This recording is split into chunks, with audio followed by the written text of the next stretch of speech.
el turisme. En certa manera no el podem entendre sense això, no? Sense aquest trobar altres perspectives o trobar altres mirades que enriqueixin tant a nosaltres com a les persones amb qui ens anem trobant durant el turisme.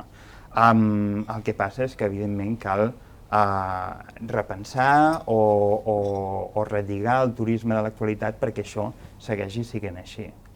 El turisme, doncs, és una activitat econòmica rellevant, una activitat que genera molts reptes, que és dinamitzadora de molts territoris diferents, i quan diem que forma part intrínseca de la societat, què volem dir? Volem dir que el viatge ja forma part de la societat, però també volem dir que compartim una sèrie de valors, de reptes i, en definitiva, de responsabilitats amb tota la societat que el turisme ha d'afrontar.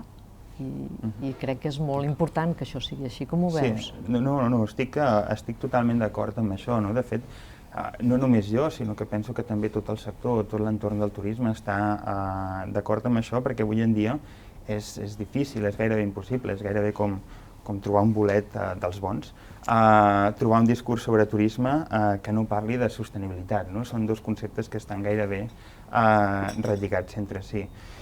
Però què passa? Que, clar, de vegades quan un concepte també es fa servir molt, també es dissol o també perd la seva potència. I jo crec que hi ha d'haver un replantejament de què vol dir que el turisme estigui relligat amb la societat, com estaves comentant, i això implica repensar o identificar una sèrie de valors que vulguem que guiïn el turisme del futur, tant del present com del futur. I el turisme no es pot entendre sense valors com la igualtat, valors com la inclusió o com el respecte vers l'altre.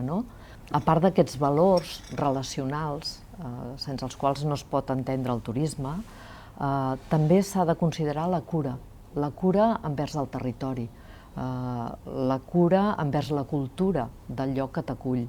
Això comporta dues conseqüències molt bones. D'una banda, l'experiència del turista, l'experiència turística, és molt més positiva, però d'altra banda, per l'amfitrió, també representa un major reconeixement de la seva cultura, de la seva identitat, i per tant tot queda molt més ben lligat.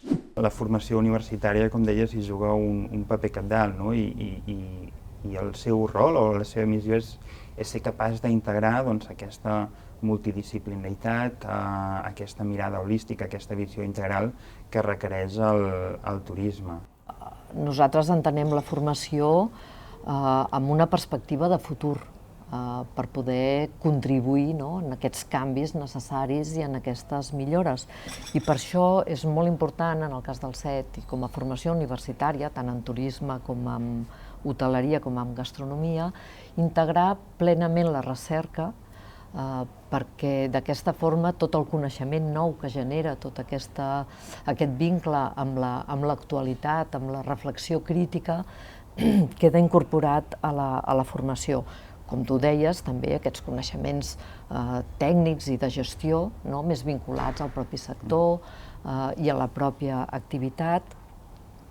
I després la reflexió crítica que fa que d'una forma tangencial s'imparteixin moltes matèries que incorporen aquesta consciència i aquest nou pensament.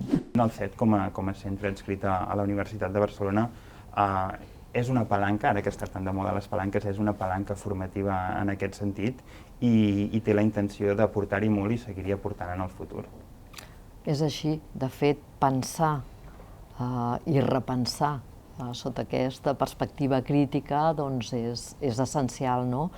El talent, els valors, el coneixement i sobretot la consciència són fonaments clau pels nostres alumni perquè puguin participar d'una forma activa en aquesta transformació responsable i col·lectiva del turisme.